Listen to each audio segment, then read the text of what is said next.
IPL IPL IPL दोस्तों, IPL जो आज इतना बड़ा गेम बन चुका है, इस आईपीएल के बीज किसने बोए थे और इसकी जो जड़ें हैं वो कहाँ कहाँ तक फैली हुई हैं। तो शुरुआत से हम इसको जानते हैं। आईपीएल की जो जड़ें शुरुआत होती है वो होती है 1975 से, जब 1975 में फर्स्ट वर्ल्ड कप हुआ था।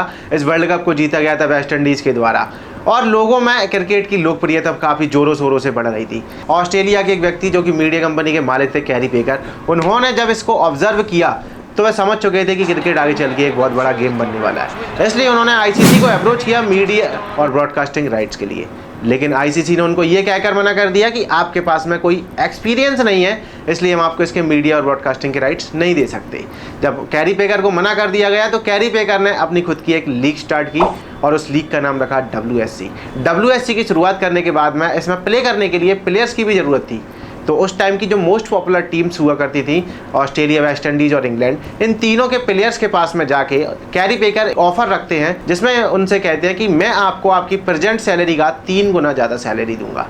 जब ये ऑफर उनके सामने आता है तो इस बात की खबर आईसीसी के कानों तक भी जाती है और आईसीसी तीनों बोर्ड मेंबर से मिलकर उनको समझाता है कि आप इस लीग में प्ले ना करें, क्योंकि आईसीसी इस लीग का समर्थन नहीं करता है। ऑस्ट्रेलिया और इंग्लैंड ने तो आईसीसी का समर्थन किया, लेकिन वेस्ट इंडीज़ के द्वारा इस लीग को प्ले किया गया और वेस्ट इंडीज़ के द्वारा जब इस लीग को प्ले किया गया तो ये लीग अपने टाइम की सबसे पॉपुलर लीग बनी। जिस तरीके से आज के टाइम में आईपीएल इतना पॉपुलर गेम है, उसी तरीके से WSC भी उस टाइम की सबसे पॉपुलर लीग बनी। जब ये लीग इतनी पॉपुलर हो रही थी तो ऑस्ट्रेलिया और इंग्लैंड ने भी इसमें थोड़ा सा इंटरेस्ट दिखाया और जब ये बात आईसीसी के कानों तक जाती है तो आईसीसी को कहीं ना कहीं लगने लगता है कि हमें भी अब कुछ ना कुछ करना होगा, नहीं तो मार्केट में हमारा कॉम्पिटिटर आने वाला है और हमारी वैल्यू मार्केट से ख़त्म हो सकती है। इसलिए आईसीसी के बोर्ड मेंबर ने डिसाइड किया कि हम कैरी पेकर को अपने मीडिया और ब्रॉडकास्टिंग के राइट्स दे देंगे, बदले में उनसे इस लीग को बंद करने का प्रस्ताव उनके सामने रखते हैं।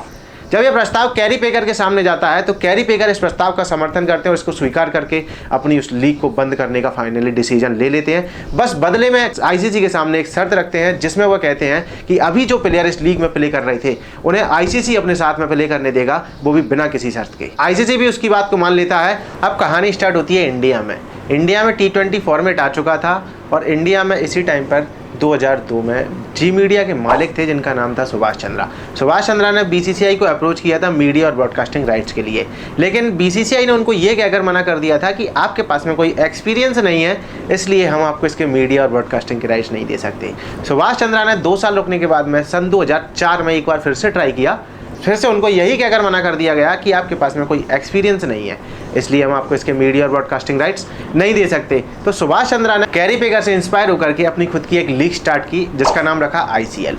और आईसीएल की शुरुआत करने के बाद में इन्होंने लोगों से फंडिंग लेना भी चालू कर दिया। जब लोग इनको मोटी मोटी फंडिंग दे रहे थे तो इनके पास काफ़ी पैसा भी आ चुका था और इस बात की खबर जैसे ही बीसीसीआई के कानों तक जाती है तो बीसीसीआई रातों रात इंस्टेंट अनाउंसमेंट कर देता है कि यदि कोई प्लेयर इस लीग को प्ले करेगा तो उसे बीसीसीआई से निष्कासित कर दिया जाएगा और वो कभी भी बीसीसीआई के साथ नहीं खेल पाएगा। साथ ही साथ सुभाष चंद्रा के ऊपर एक कोर्ट से लीगली केस भी दर्ज करा दिया गया। हालांकि केस तो सुभाष चंद्रा जीत चुके थे, बट अब उनके पास में फंडिंग आना बंद हो चुकी थी और जो उनके पास में पुरानी फंडिंग रखी थी उसी के साथ में वो उस लीग को आगे ले जाने के प्रयास कर रहे थे। उस टाइम पर जो रणजी प्लेयर और स्टेट लेवल के प्लेयर, कुछ रिटायर्ड प्लेयर हुआ करते थे, उन सब के साथ में उन्होंने उस लीग को आगे ले जाने के प्रयास किए। लेकिन बीसीसीआई सुभाष चंद्रा पर अपनी नजरें गड़ाए बैठा हुआ था, तो बीसीसीआई समझ चुका था कि अब हमें कुछ ना कुछ करना होगा। यदि आज हमने कुछ नहीं किया तो जो 1975 में आईसीसी के साथ में हुआ था ऐसा ही हमारे साथ भी हो सकता है। इसलिए बीसीसीआई के बोर्ड मेंबर ने अपनी खुद की एक लीग बनाने का डिसीजन लिया और इस लीग को बनाने की जो जिम्मेदारी दी वो दी ललित मोदी को। ललित मोदी के द्वारा सन 2007 में आईपीएल की शुरुआत हुई और आईपीएल की शुरुआत होने के बाद में इसमें सबसे जो पहला मैच था वो 2008 में खेला गया और 2008 से लेकर के 21 तक इसमें 8 टीमें हुआ करती थी, लेकिन उसके बाद में इसमें बढ़ा करके 8 से 10 टीमें कर दी गई। तो दोस्तों ये थी पूरे आईपीएल की कहानी। उम्मीद करता हूं दोस्तों ये वीडियो आपको पसंद आई होगी। मिलते हैं ऐसी किसी और नई इंटरेस्टिंग वीडियो के साथ में। तब तक के लिए वीडियो को लाइक और चैनल को सब्सक्राइब और वीडियो को शेयर भी कर देना। Bye bye.